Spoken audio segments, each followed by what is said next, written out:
उनकी परम पावन कल्याणी भागवती वाणी वाचक क्रमक श्री इंदर भूति गौतम आदि गणधर भगवत योग प्रधानाचार्य परम पूज्य श्री सुधर्मा स्वामी जी महाराज, उनकी परम पावन पाठ परंपरा वर्तमान आचार्य ध्यान योगी परम पूज्य श्री शिव मुनि जी महाराज एवं गुरुजन सबके पावन चरण सरोजों में मेरा अनंत अनंत बार वंदना नमस्कार। उपस्थित धर्म प्रेमी सज्जनों, माता तथा बहनों, धर्म को समझने के लिए बहुत कुछ जानना समझना पड़ता है। शास्त्रों में एक वाक्य आता है जे एगम जानाई से सब्बं जानाई, जे सब्बं जानाई से एगम जानाई। जो एक को जानता है वो सबको जानता है, जो सबको जानता है वो एक को भी जानता है।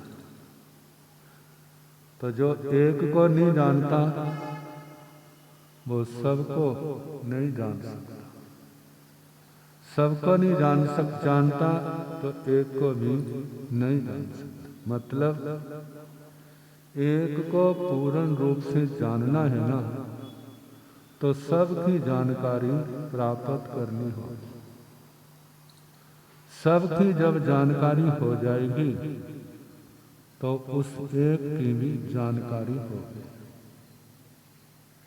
कितने लोग कहते हैं आत्मा को जानना,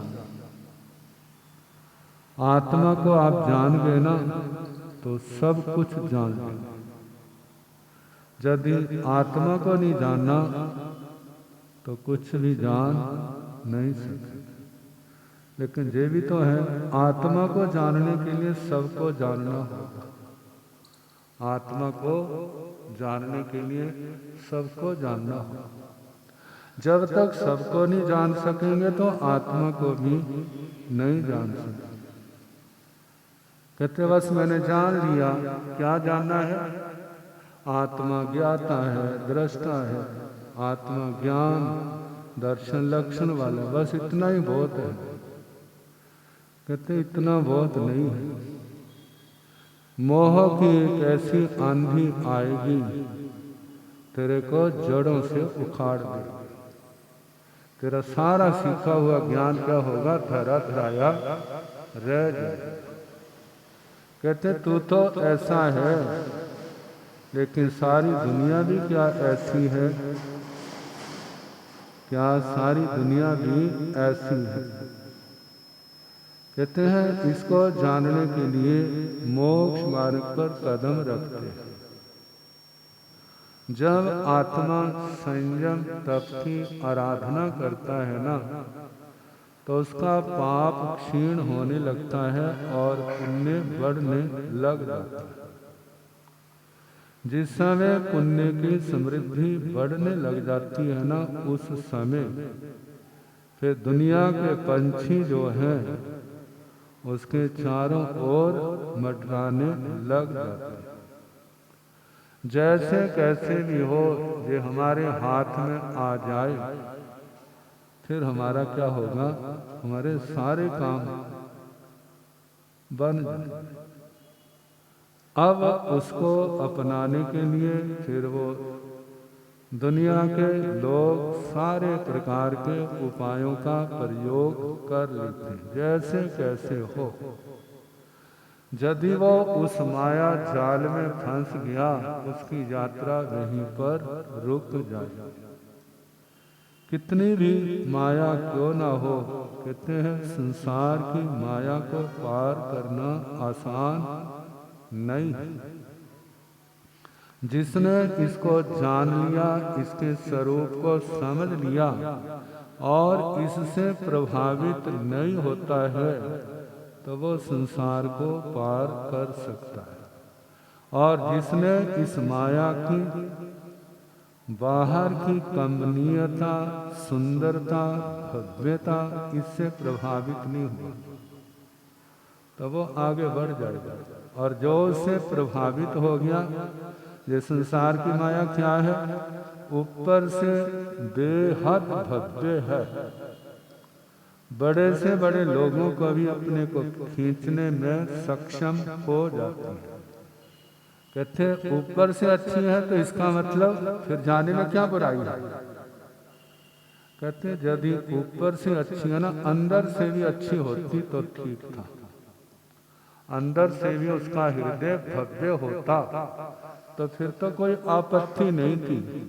जे माया ऐसी है, अपना काम करेगी और बाद में ऐसे गिर देगी।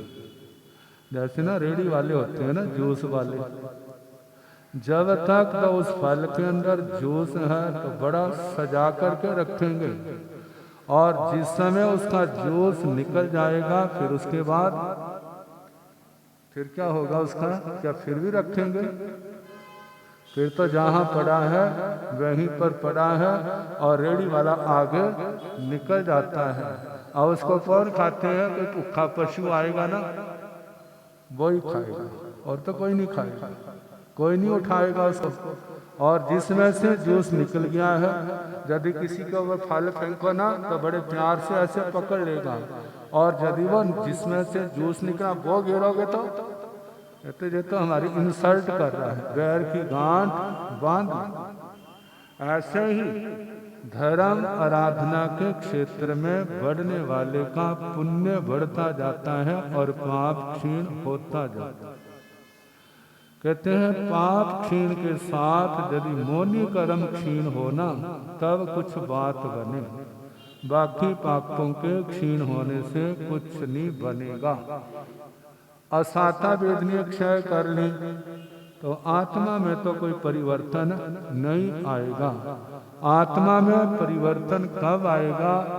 जिस समय मिथ्यात्व क्षीण होगा, अनंतानुबंधी क्षय क्षीण होंगे, अप्रत्याख्यानी के क्षय क्षीण होंगे, प्रत्याख्यानावरण के क्षय क्षीण होंगे, संज्वलन के क्षय हास्य रति अरति भय शोक विगुप्सा स्त्री वेद पुरुष वेद नपुंसक वेद क्षय होंगे, तब इस संसार को पार कर सकेंगे, अन्यथा नहीं कर सकेंगे।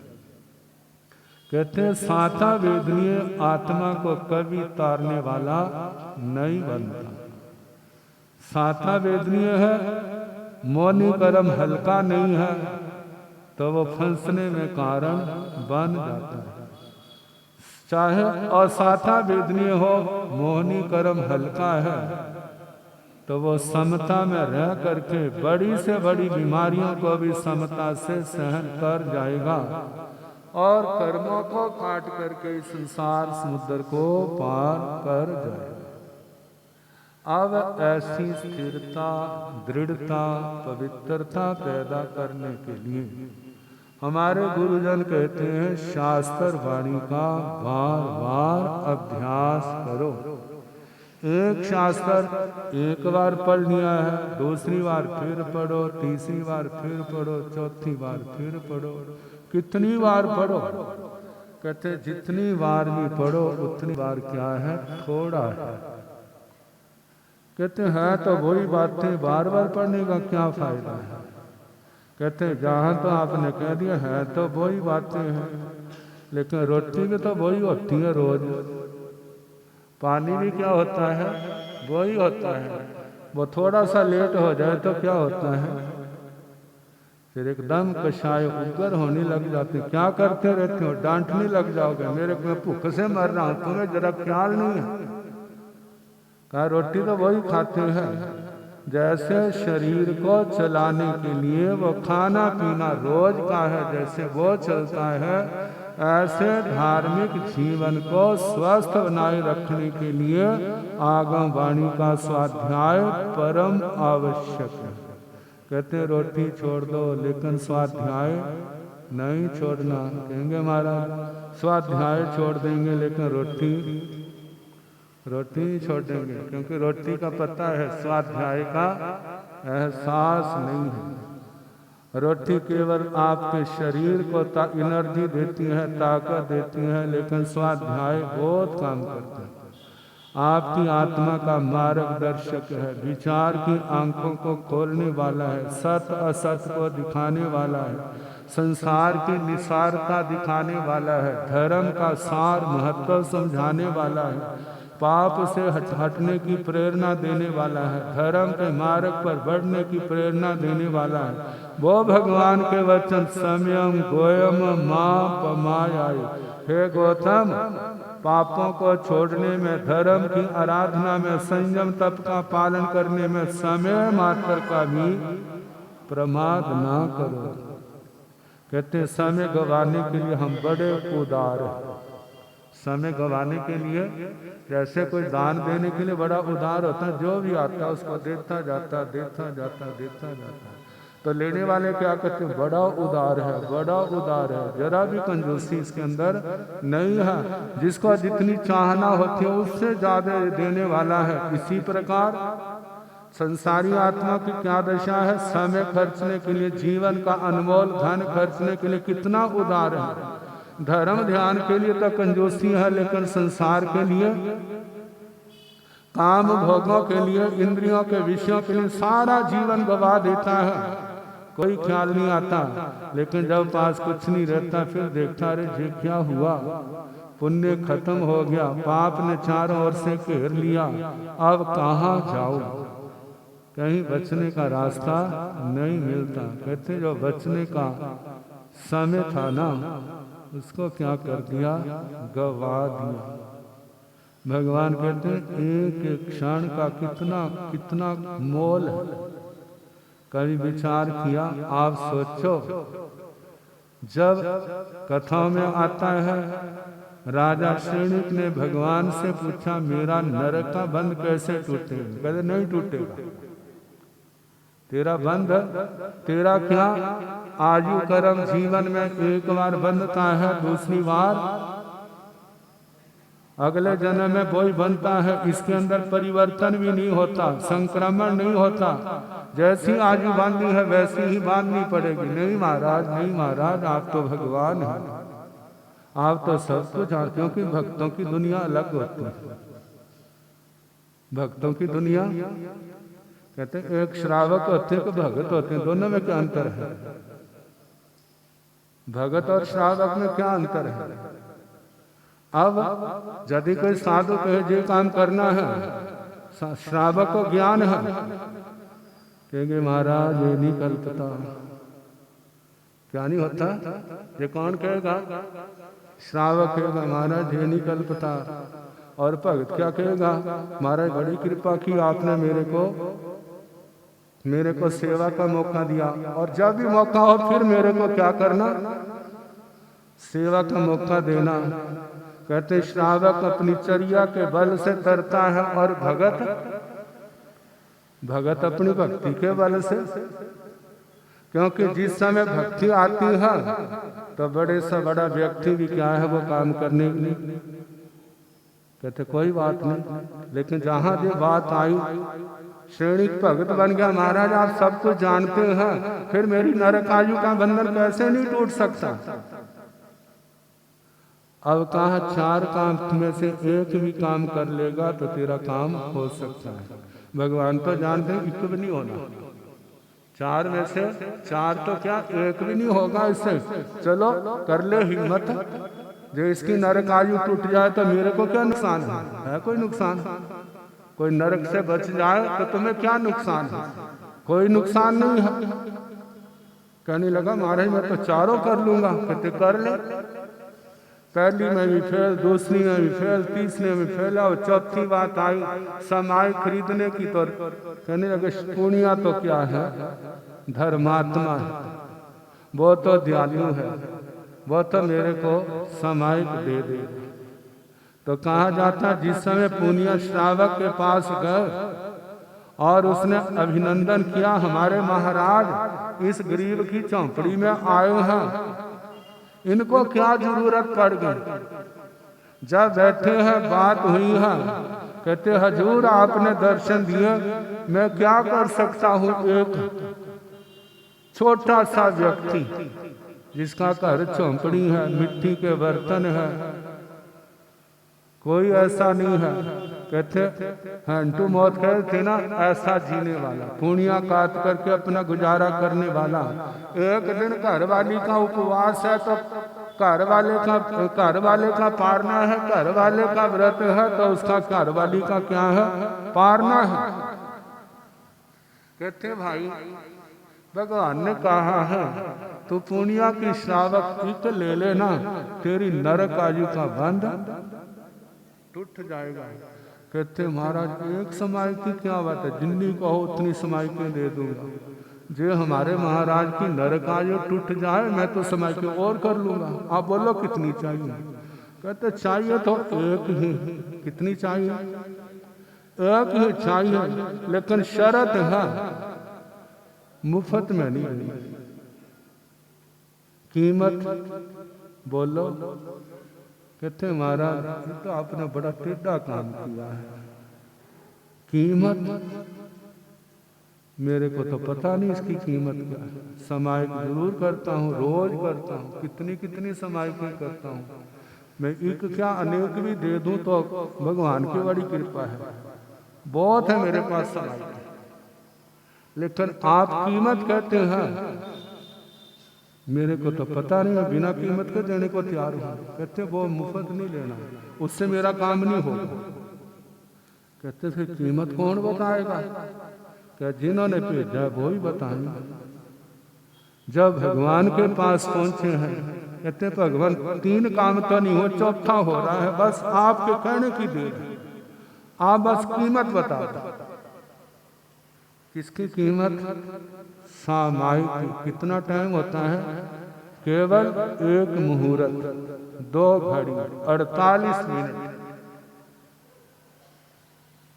भगवान कहने लगे अरे भोली आत्मा, तो समाई की कीमत तो क्या, उसकी दलाली भी नहीं दे सकता।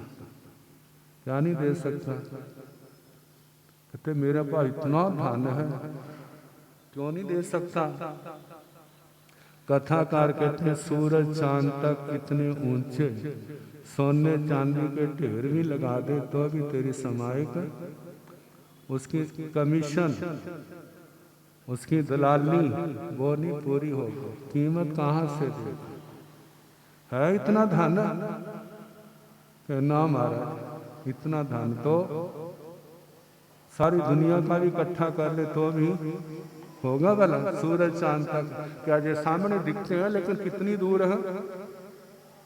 अपने शास्त्रों के हिसाब से देख लो, आज की साइंस के हिसाब से देखो, कितने लाख की मील की दूरी पर है, कहां से ढेर लगाएगा। अब राजा श्रेणी को लगा, मेरे कर्म मेरे को ही भोगने हैं, कोई इसके अंदर रियायत नहीं कर सकता। लेकिन देखने वाली बात है, एक समाई की कीमत कितनी, केवल 48 मिनट, और हमारे कितने मिनट कैसे चले जाते हैं। जैसे बरसात का बाढ़ का पानी क्या हो जाता है, निकल जाता है, स्वयं भी नष्ट होता है और अपने घेरे में आने वाले उनका भी विनाश करता है। ऐसे ही इस प्राणी का असंयत जीवन स्वयं भी पतित हो रहा है और संसार के जीवों का भी क्या कर रहा है, हरास विनाश कर रहा है। तो ये सारी जानकारी कब होगी, जब शास्त्रों को पढ़े, शास्त्रों को सुने। वैसे शास्त्र किसी को सुनाओ, कहते हमारे कोई और बात सुनाओ, मैं तो बोर हो गया, मेरे को समझ नहीं आता। कहते हैं जैसे आजकल कंपटीशन टेस्ट होते हैं ना, ला की शब्दावली और है, नॉन मेडिकल की शब्दावली और है, और मेडिकल की शब्दावली सबकी और है। ऐसे हमारे शास्त्रों की शब्दावली भी क्या है, और है। और पहले उसमें क्लास में एडमिशन मुश्किल होता है, क्लास पास करनी मुश्किल नहीं होती। इसी प्रकार क्योंकि पहले मेहनत करा लेते हैं, ये नहीं है ना। अब आता आधारशिला है नहीं, क्लास में बैठेगा, प्रोफेसर पढ़ाएगा और बच्चे की समझ नहीं आएगा तो आगे चलेगा कैसे। यदि उसने पहले उस भाषा को अच्छी तरह सीख लिया है तो अध्यापक जो भी पढ़ाते जाते हैं वो बच्चे समझते जाते हैं, उनको समझने में मुश्किल नहीं आती। इसी प्रकार शास्त्र समझने के लिए कम से कम 25 वर्ड और 9 तत्व जो अर्थ सहित आना जरूरी है। जब जब आएगा तो व्याख्यान इन्हीं 25 बोल और 9 तत्व में से किसी अंश का व्याख्यान करने वाला होगा, विस्तार करने वाला होगा, और एक एक बोल क्या होगा उसकी समझ में आ जाएगा।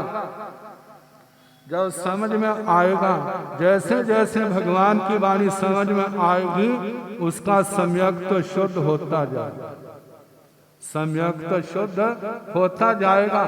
जो संसारी धारणाएं हैं वो दिमाग से निकलती जाएंगी, जो भगवान की धारणाएं हैं वो सिर के अंदर, वो आत्मा के अंदर बैठेंगी।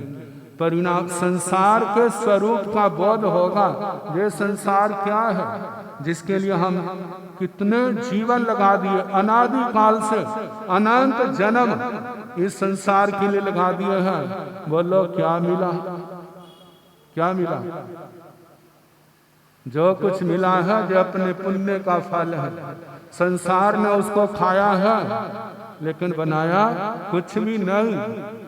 किसी संग के कारण से धर्म करने लगे, पुण्य करने लगे, फिर संसार की माया के अंदर उलझ गए। जितना कमाया था सारे का सारा खा लिया और खिला दिया, और जब सब कुछ खत्म हो गया फिर सोचते अरे जी क्या हो, तो चलो दोबारा कमाने का मौका मिलेगा तब ना। कहते अब खा लिया तो कहाँ नरक और क्रेंच गति की ओर जाना पड़ेगा। जब कभी अकाम निर्जरा के द्वारा थोड़ा थोड़ा पुण्य इकट्ठा होगा और जब उसका नंबर आएगा तब कहीं फिर दोबारा चांस मिलेगा मनुष्य जन्म का। और आत्मा निर्मल हुई तो धर्म का क्षेत्र खुलेगा। यदि आत्मा के अंदर निर्मलता नहीं है तो उसके लिए धर्म का क्षेत्र भी खुलेगा नहीं। धर्म जो है ना, जो लड्डू गुलाब जामुन खाने का क्षेत्र नहीं है, क्योंकि यदि लड्डू गुलाब जामुन हो तो सारी दुनिया क्या हो जाएगी। जो धर्म का क्षेत्र तो 18 पापों को छोड़ने में और संसार के सुखों को छोड़ने में। कहते हैं संसार के सुखों को छोड़ोगे ना तो आत्मा 18 पापों को छोड़ने में समर्थ बनेगा। यदि संसार के सुखों को नहीं छोड़ सकते तो याद रखना इन पापों को भी छोड़ नहीं सकेंगे, जो साथ साथ रहने वाले हैं। इसलिए भगवान कहते हैं जितने संसार के सुखों के प्रति चाहना है इसको खत्म करो। खत्म नहीं कर सकते तो इसको क्या करो, कटाओ। संयम और तप, जो ज्ञान दर्शन चारित्र तप का मार्ग जो है जो मोक्ष मार्ग है, जहां पर दुनिया तो सुखों की चाहना करती ना, हमें सुख चाहिए, सुख चाहिए। जो हमारे को धर्म सुख दे वो हमारा धर्म, जो गुरु हमारे को भौतिक सुख दे वो हमारे गुरु।